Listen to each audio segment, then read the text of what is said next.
You didn't believe she was dead? For a long time. I just refused to accept that she was gone. Part of, she would never do this to us, but also part of, maybe this is all part of a plan. Just when the world believed the royal drama had reached its climax, Prince Harry shattered the silence with a revelation so shocking that it sent ripples through the very foundation of the monarchy.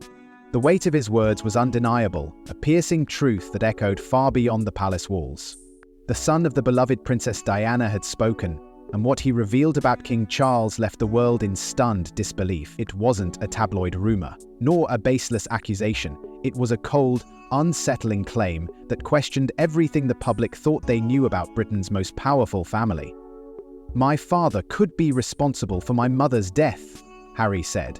And with that one statement, the illusion of royal decorum began to crumble. For decades, Diana's tragic death had been sealed behind official reports and carefully controlled narratives. A car chase, a high-speed crash, an unfortunate accident. This was the version the public had been told. But behind the scenes, whispers of conspiracy, manipulation, and hidden truths had never truly faded. And now, Harry's words reignited the very questions the monarchy had long hoped to bury. Could King Charles, the man now sitting on the throne, have played a role in the downfall of the woman the world adored? Could Diana's darkest fears, the ones she had written about in a cryptic letter before her untimely demise, have been justified? The mere suggestion was enough to send shockwaves across the globe. The palace, usually unshaken in the face of scandal, found itself scrambling to contain the fallout. Statements were carefully crafted, damage control teams worked around the clock, and royal insiders rushed to discredit the allegations. But something was different this time. This wasn't the work of an anonymous source or a disgruntled former staff member. This was coming from Diana's son, a man who had lived through the trauma, who had witnessed the silent wars waged behind gilded doors, and who had nothing left to lose. And as the monarchy fought to suppress the firestorm, Harry only fanned the flames with more damning revelations. The timing of his accusations was no coincidence. For years he had remained tethered to the institution, bound by duty and obligation. But the moment he broke free, the floodgates opened. He spoke of the cold indifference the palace showed towards his mother's suffering, the way she had been cast aside once she no longer served their purpose. He recounted the secrets, the betrayals, and the quiet threats that loomed over their lives like an unspoken curse. And then there was the letter. A chilling, handwritten note from Diana herself, penned in her final days, expressing a terrifying premonition of her belief that her life was in danger. She feared that she would die in a staged accident, and more disturbingly, she named the one person she suspected might orchestrate it, her former husband, Charles. At first, the world dismissed it as paranoia, the worries of a woman who had spent too long trapped in a suffocating world of power struggles and deceit. But now, with Harry resurrecting the very allegations his mother had made in secret, the letter took on a new, haunting significance. Was Diana's death truly an accident? Or had she uncovered something so damning that she had to be silenced? The questions piled up and the public's trust in the monarchy wavered. Was this merely a son grieving his mother, desperate to find someone to blame? Or was this a man who had spent his life in the shadows of royalty, finally daring to expose the truth? And if what he was saying was even remotely true, then Britain's most powerful institution was built on a foundation far darker than anyone could have ever imagined. But to understand the depth of these revelations, one must rewind the clock to a time before the scandal, before the tragedy, before the monarchy's most closely guarded secrets began to unravel. He was born into privilege, destined for the throne, and raised within the walls of the most powerful monarchy in the world. But behind the palace gates, young Charles lived a life that was anything but a fairy tale. To the world, he was the golden child of the British Empire, the future king. But within the confines of Buckingham Palace, he was a boy shaped by discipline, weighed down by expectation, and haunted by a loneliness that no crown could ever erase. From the moment of his birth, Charles was not just a son, he was an heir. His life was meticulously planned, his future predetermined, and his every move scrutinized by an institution that had no room for emotion. His mother, Queen Elizabeth, was not just a mother, she was a monarch first. And his father, Prince Philip, believed in tough love, raising his son not with warmth, but with discipline. Affection was not given freely in the royal household. There were no bedtime stories, no comforting embraces. Only duty, protocol, and an ever-present reminder that he was not allowed to be like other children. Loneliness became Charles's closest companion. While other boys played freely, he was groomed to behave with the restraint of a king. He learned early on that emotions were a weakness, vulnerability was unacceptable, and love was true. Unconditional love was something he would never fully understand. The world outside saw a privileged prince living in luxury, but inside those palace walls he was a boy struggling to find his place in a world that expected him to be perfect. Then came Gordon Stone, the elite boarding school in Scotland hand-picked by his father. Prince Philip, believing that hardship built character, sent Charles there to toughen him up, but for Charles it was not a lesson in resilience, it was a sentence. He called it prison. The days were grueling, the environment unforgiving, and the school's harsh regime left him feeling more isolated than ever. Cold showers, cross-country runs, relentless discipline, this was not the life of a prince, but of a boy being molded into something he never asked to be. While other students embraced the challenge, Charles quietly endured it, longing for the warmth and acceptance he would never find. It was in these years that the first cracks in his royal facade began to show. While he played the role of the dutiful heir, inside there was a growing desire to break free. He was expected to conform, to follow the path laid out for him, but deep down, he longed for something more. A life beyond the rigidity of royal duty. A chance to be seen not just as a future king, but as a man in his own right. When he finally left school, Charles did something no one expected. He joined the military. The royal family had a history of serving in the armed forces, but for Charles it was more than a tradition. It was a brief escape. In the Navy, he was not just Prince Charles, he was an officer, a man among men, learning the ropes of leadership in a world that did not bow to his title. He trained, he commanded, and he proved himself in ways the palace never allowed him to. For the first time, he was earning respect not because of his bloodline, but because of his actions.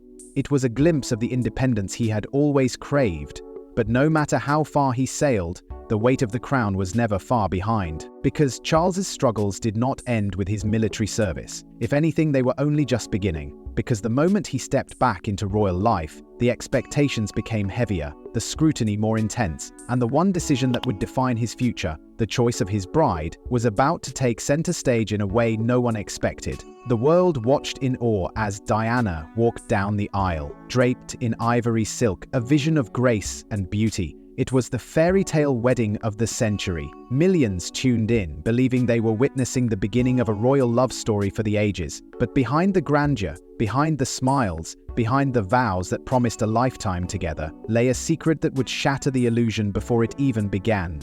Because in this marriage, love was never truly meant to be. And Diana, the woman the world adored, was about to discover that she was merely a player in a story that had been written long before she ever entered the picture. Charles had made his choice years before. Long before Diana, before the cameras, before the pressure to marry, there was another woman, Camilla Parker Bowles. Their connection was undeniable, their bond unbreakable. But Camilla was not deemed a suitable wife for the future King of England. She was married, her past was complicated, and the monarchy demanded perfection. And so Charles was forced to follow the script written for him by centuries of tradition. He needed a wife who was young, beautiful, aristocratic, but above all, she needed to be untarnished, a woman the public could accept as their future queen. And when Diana entered the royal circle, she seemed to be everything they had been looking for. But Diana was not just a name to fill a role. She was young, yes, but she was also deeply romantic, full of hope, and desperate to be loved. She believed in the fairy tale, in the idea that she and Charles would build a life together, one filled with passion, loyalty, and happiness. She didn't know that she had already lost before she had even begun to play. The man she was marrying still belonged to someone else. The truth revealed itself in the quiet moments, in the lingering glances, in the whispers behind closed doors. But the real dagger came in the form of a gift, small but devastating. A pair of cufflinks, given to Charles by Camilla, engraved with two intertwined C's. It was a message, a reminder, a declaration that no matter what vows were spoken in public, their private bond would remain. And when Diana saw them, the illusion cracked. This was not paranoia. This was not overthinking. This was betrayal, right in front of her eyes. She tried to believe that she could win his heart, that with time, with effort, she could be enough. But the truth was undeniable. She was a third wheel in her marriage. And the world saw only what the palace wanted them to see. The smiling princess, the perfect couple, the storybook romance. But behind the curtain, Diana was drowning. The moment came when she could no longer hold back, when the weight of it all became too much. "There were 3 of us in this marriage," she later said, "so it was a bit crowded, but the betrayal was only just beginning." While Diana fought for love, she was about to face something even more insidious, a system that was never designed to protect her, a family that would rather break her than let her break free. Diana was the most beloved woman in Britain, a princess adored by millions, a symbol of grace and compassion. But beneath the surface, behind the elegant gowns and dazzling smiles, she was a woman unraveling, a queen of hearts, trapped in a kingdom that had none. The betrayal that shattered her was not sudden. It was slow, insidious, woven into the very fabric of her marriage from the moment she stepped into the palace. And while the world saw a perfect royal couple, Diana was battling demons no one could see, because the man she had vowed to love had already given his heart to someone else. The affair between Charles and Camilla never truly ended. It continued in whispers, in late-night phone calls, in stolen moments behind closed doors. While Diana played the role of a devoted wife, her husband was sharing a secret rendezvous with the woman he had always loved. At first, Diana tried to ignore it, convincing herself that she could somehow win his love. But the truth was written in the silences, in the coldness in his eyes, in the way Camilla's presence lingered even when she wasn't there. The weight of it became unbearable. It consumed her, tore at her spirit, and pushed her into a darkness she couldn't escape. She found herself spiraling, battling bulimia in secret, seeking control in a life where she had none. Then came the moment she could no longer remain silent. It was 1989, and Diana had reached her breaking point. She confronted Camilla directly, at a party neither woman could avoid. The world imagined Diana as fragile, delicate, but in that moment she was fierce, unshakable. She walked up to the woman who had stolen her husband's heart and laid it all bare. "I know what's going on," she said, her voice unwavering. "Don't treat me like an idiot." Camilla, taken aback but defiant, asked, "You've got everything you ever wanted. What more could you want?" And then came Diana's devastating response, "I want my husband." But by then, Charles was already lost to her, and the palace. They remained silent, no support, no sympathy, just an unspoken command. Endure it, suffer in silence, play the role. But Diana refused. If the royal family wouldn't listen, she would make sure the world did. And so she took a risk that no princess before her had ever dared. She secretly collaborated with journalist Andrew Morton, pouring out her pain, her struggles, and her truth. The result was Diana, Her True Story, a book that ripped open the monarchy's most scandalous secrets and exposed the brutal reality of her marriage. It was a betrayal, but not hers. It was the betrayal of a young woman who had been cast aside, of a wife whose husband had never truly been hers, of a princess who had been treated as nothing more than a pawn in a royal game. The public was horrified, the palace was humiliated, and Charles? He had no choice but to face the truth. In 1994, he finally admitted to what the world already knew. In a televised interview, when asked if he had been faithful to his wife, his answer was as damning as it was predictable. "Yes," he said, before adding the one phrase that changed everything, until it became irretrievably broken down. And just like that, the fairy tale was dead. But the storm was only beginning, because while Diana had fought battles no one could see, the war that would define her legacy was still to come. And in 1997, the world would witness an event so tragic, so unthinkable, that it would forever change history. A high-speed chase, a Paris tunnel, a moment of chaos that would change history forever. It was supposed to be just another night, another desperate attempt to escape the relentless paparazzi. But what happened in the early hours of August 31, 1997 was something far darker, far more haunting. When the world woke up that morning, it was the news that shattered millions. Princess Diana was gone. And even now, decades later, the questions surrounding her death refused to fade. That evening, Diana and Dodi Fayed had been trying to outrun the cameras, the flashing lights that had followed them from the moment their romance became public. Hounded at every turn, they had left the Ritz Hotel in Paris just after midnight, slipping into a black Mercedes in the hopes of losing the press that had made Diana's life a never-ending spectacle. But what they didn't know, what no one could have predicted, was that this drive would be their last. The car sped through the streets, weaving past traffic as motorcycles pursued them relentlessly. Witnesses described a blur of movement, a chase that escalated with terrifying speed. The driver, Henri Paul, was under immense pressure, pushing the limits of control, and then, in a fraction of a second, everything unraveled. As they entered the Pont de l'Alma tunnel, the Mercedes lost control, slamming into the 13th pillar. The force of the impact was catastrophic. Dodi Fayed and the driver were killed instantly. The bodyguard, Trevor Rees-Jones, barely survived, his face shattered beyond recognition. And Diana was still alive. Barely. As emergency responders arrived, she was conscious, struggling, whispering words that remain a mystery to this day. Some say she asked for help. Others claim she uttered, "Oh my God." But one thing was clear, this was not the ending the world expected for the woman who had captured their hearts. She was rushed to Piti-Salpêtrière Hospital, but the damage was too severe. Her heart had been torn from its place, a wound that no surgeon could mend. At 4 a.m., Princess Diana, the most famous woman in the world, was pronounced dead. The shock was immediate. The grief was unbearable. Crowds gathered outside Buckingham Palace, their sorrow turning into outrage. How could this happen? Why had there been no proper security? Why was she being chased in the first place? And then there was the note. The eerie, chilling note Diana had written years before predicting her death. She had feared that she would be killed in a staged accident, and now here she was, gone in precisely the way she had foreseen. The official explanation was swift: a tragic accident, a reckless driver under the influence, an unfortunate chain of events. But not everyone believed it. Too many things didn't add up. The broken security cameras in the tunnel, the delayed response from emergency services, the whispers that this was not just a crash, but something far more sinister. And now, decades later, the questions have only grown louder. Because Diana's son is no longer staying silent, Prince Harry is questioning everything we thought we knew about that fateful night. And what he is revealing is sending shockwaves through the very foundation of the monarchy. After years of silence, after decades of whispered suspicions and unanswered questions, Prince Harry is stepping forward with revelations that could shake the very foundation of the monarchy. The world believed the story of Diana's death had been written long ago and sealed away as a tragic accident, an unfortunate end to a life lived under relentless scrutiny. But now, her son is pulling back the curtain, and what he is revealing is nothing short of explosive.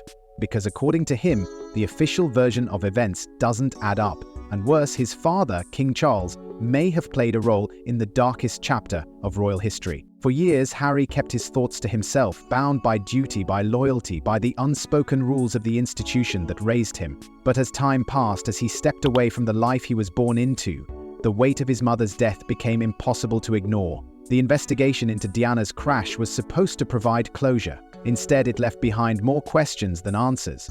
The conveniently broken security cameras in the Pont de l'Alma tunnel, why weren't they working that night? The delayed arrival of emergency responders, why did it take so long to get her to the hospital? And most chillingly, the eerie letter Diana had written before her death, expressing her fear that she would be killed in an orchestrated accident. Had she foreseen her fate? Or had she uncovered something so dangerous that she had to be silenced? Harry is no longer willing to accept the official story, and what's even more shocking, neither is his brother. Behind the scenes, the once close bond between Harry and William has fractured, not just because of their differences, but because of the growing divide over what they believe happened that night in Paris. While William remains aligned with the monarchy, unwilling to challenge the institution their mother once fought against, Harry is breaking ranks. He is demanding answers, and he is making it clear that even the king himself is not above suspicion. And then there is the silence. The royal family's eerie, calculated silence in the days following Diana's death still haunts Harry. While the world mourned, while flowers piled outside Buckingham Palace in an unprecedented outpouring of grief, the monarchy remained distant, cold, and emotionless. It was only after mounting public outrage that the Queen finally addressed the nation.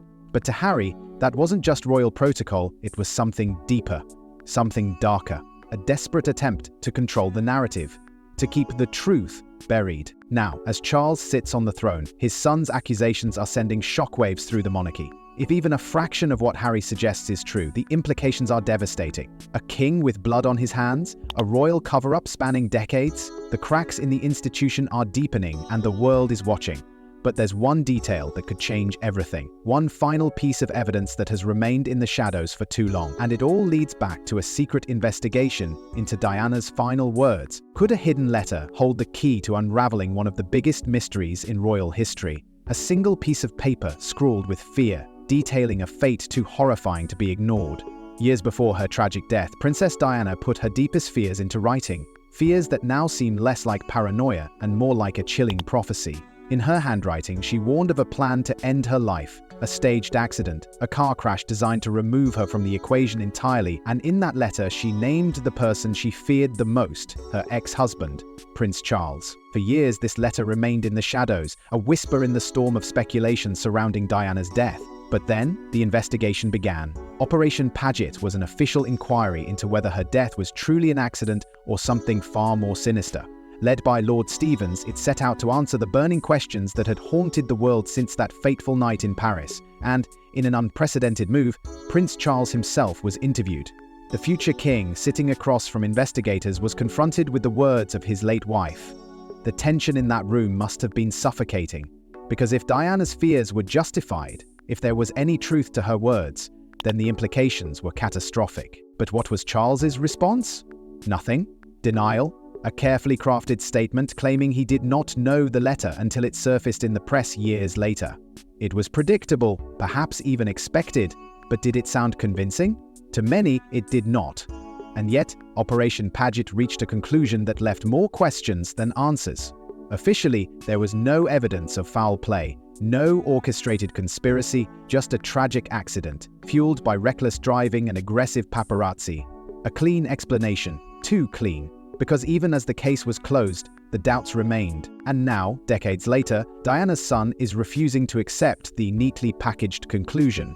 Prince Harry is demanding a re-examination, a new investigation that looks beyond the surface, beyond the carefully controlled narrative the monarchy has worked so hard to maintain. He isn't satisfied with silence. He isn't willing to let his mother's fears be dismissed. But the royal family, they remain unshaken. No acknowledgement, no response, just silence, strategic, deliberate, and deafening. But as King Charles wears the crown, these secrets refuse to stay buried. The past is clawing its way to the surface, and the world is watching. Because some stories don't just fade away, some truths refuse to be silenced. And this, perhaps, is the one that could change everything. King Charles may have secured the throne, but can he escape the ghosts of his past? The crown sits heavy on his head, not just because of the weight of tradition, but because of the storm that still rages beneath the surface. For years, the monarchy has survived scandal after scandal, shielding itself behind protocol, reputation, and silence. But this time, the whispers are growing louder. This time, the truth is coming from within, and this time, the face of the monarchy itself is being questioned like never before. Public opinion has always been the monarchy's greatest weapon and its greatest weakness. It has the power to elevate, but it also has the power to destroy. And right now, the cracks are beginning to show. Harry's revelations have reignited the debate over Diana's death, turning old suspicions into new demands for answers. His accusations, whether fueled by grief, anger, or something far deeper, have placed King Charles in the center of a firestorm that refuses to die down. The world is watching. The question remains, will Charles' reign survive, or will he be the king who finally brings down the House of Windsor? The monarchy's carefully crafted image is now under siege, and behind palace walls, damage control is in full force. Every word is measured and every public appearance is calculated. But can they repair something that has already been broken?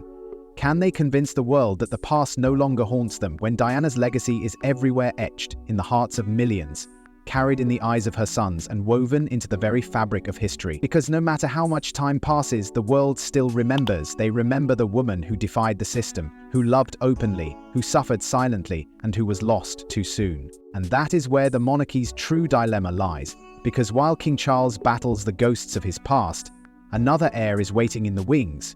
Prince William is the man who will one day take his father's place. Will he be the one to restore faith in the institution? Will he erase the damage, rewrite the narrative, and rebuild what his father may not be able to?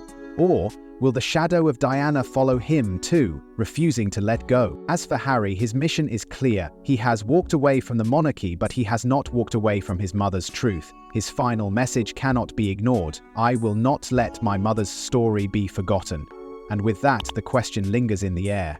Is there more to Diana's death than we were told? The world is waiting for answers. The truth, buried for decades, is inching its way to the surface. And now the only question that remains is what happens when it finally comes to light. Thanks for watching. Don't forget to like and subscribe, and we will see you in the next one.